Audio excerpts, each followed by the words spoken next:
నిర్మల్ జిల్లాకు చెందిన డాక్టర్ దేవేందర్ రెడ్డి ఓ నిరుపేద వ్యక్తికి 15 లక్షలకు మించి ఖర్చయ్యే వైద్యాన్ని ఉచితంగా చేశారు. తన పుట్టినరోజు సందర్భంగా వైద్యుడు ఈ విధంగా మానవత్వాన్ని చాటుకున్నారు. చొక్కాల శంకర్ అనే వ్యక్తి నెల రోజుల క్రితం ఇంట్లో ప్రమాదవశాత్తు కాలు జారిపడి కాలుకు తీవ్ర గాయాలయ్యాయి. ఈ విషయాన్ని గమనించిన ప్రముఖ వైద్య నిపుణులు డాక్టర్ దేవేందర్ రెడ్డి ఖరీదైన వైద్యాన్ని అందించారు. ఆ వ్యక్తికి ఆపరేషన్ చేశారు.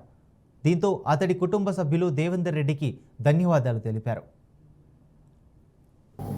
శంకర్ అనే పేషెంట్ మన మహాలక్ష్మివాడ గత 25 రోజుల కింద చిన్న దెబ్బ తాగడం వల్ల కాలికి లోకల్ డాక్టర్తో కొంచెం కుట్లు వేయించుకున్నాడు. ఒక వారం తర్వాత తగ్గకపోయేసరికి గవర్నమెంట్ హాస్పిటల్ పోయి 10 డేస్ లోపల పేషెంట్కి అది ఇన్ఫెక్షన్ అయ్యి కుడి కాలు మొత్తం కూడా ఇన్ఫెక్షన్ అయ్యింది.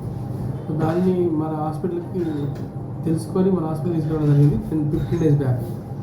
సో దాదాపు పేషెంట్ షాక్లో ఉండే, బీపీ రికార్డ్ లేదు, పల్స్ రికార్డ్ లేదు, సెప్టిక్ షాక్లో ఉండే.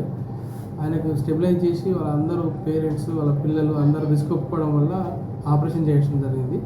మొదట్లో మోకాలి పైభాగం వరకు తీసాము, కానీ ఇన్ఫెక్షన్ కంట్రోల్ అవ్వకపోయేసరికి మళ్ళీ ఐరాకెల్ డాక్టర్ని పిలిపించి 20 భాగం నుంచి కాలు మొత్తం తీసేయడం జరిగింది. 2 సార్లు షాక్లకు వెళ్ళి పేషెంట్ రివైవ్ అయ్యి దగ్గర ఇట్లాంటి కేసులకి మన ఎక్కడ కార్పొరేషన్ పోయినా మినిమం 15 నుంచి 20 లక్షల ఖర్చు ఈజీగా అవుతుంది. అటువంటి కేసుని మన హాస్పిటల్లో ఫ్రీ ఆఫ్ కాస్ట్, ₹1 ఖర్చు తీసుకోకుండా వాళ్ళకు ఉన్నటువంటి బీదరికం బట్టి కొంత మెడిసిన్ పెట్టుకోవడం జరిగింది, వాళ్ళు ఇన్వెస్టిగేషన్స్ పెట్టుకోవడం జరిగింది. మిగిలిన హాస్పిటల్ ఛార్జ్ 5 లక్షల డాక్టర్ ఛార్జ్ దగ్గర ₹30,000 మనకు ఇవ్వడం జరిగింది. సో ఇవన్నీ కూడా మన హాస్పిటల్ నుంచి ఫ్రీగా ₹1 ఖర్చు లేకుండా తీసుకోకుండా ఈరోజు పేషెంట్ని డిశ్చార్జ్ చేయడం నాకు చాలా ఆనందం అనిపించింది.